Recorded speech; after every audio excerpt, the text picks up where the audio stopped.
मित्रांनो नमस्कार. महाराष्ट्र राज्याच्या अहिल्यानगर जिल्ह्यातील राहुरी तालुक्यात असलेल्या देवळाली प्रवरा या ठिकाणी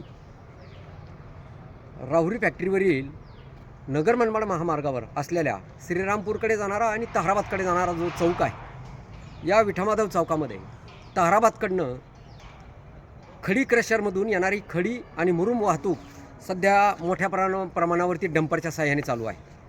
आणि त्यामुळं प्रसादनगरसारख्या 2000पेक्षा जास्त लोकवस्ती असलेल्या नागरिकांना त्या ठिकाणी अत्यंत त्रास सहन करावा लागत आहे. त्याचबरोबर या विठामाधव चौकामध्ये त्या वाहनांची अत्यंत वर्दळ वाढलेली आहे आणि त्यामुळं वाहतुकीस मोठा अडथळा त्या ठिकाणी या विठामाधव चौकामध्ये नगर मनमाड महामार्गावरती निर्माण होत आहे.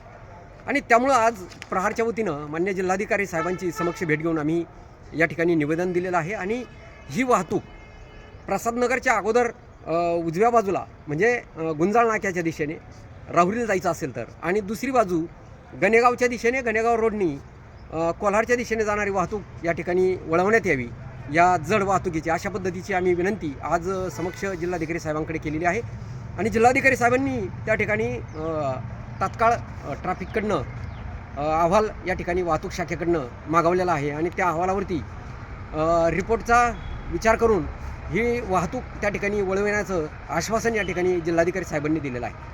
तर जिल्हाधिकारी साहेबांच्या या आश्वासनामुळे त्या ठिकाणची वर्दळ या ठिकाणी कमी होण्यास मदत होणार आहे. आणि प्रसादनगरची जी जड वाहतूक आहे तर त्यामुळं डिपॉल्ट शाळेकडनं येणाऱ्या मुलांना आणि त्यांच्या गाड्यांना होणारी अडचण असेल, तिथल्या व्यापाऱ्यांना होणारी अडचण असेल, ही सगळी दूर होण्यास मदत होणार आहे. त्याचबरोबर नगर मनमाड महामार्गाच्या त्या श्रीरामपूर चौकामध्ये म्हणजे विठामाधव चौकामध्ये जे काही अपघात होतात आणि वाहतुकीला अडथळा होतो तो दूर होण्यास यामुळे मदत होणार आहे. धन्यवाद.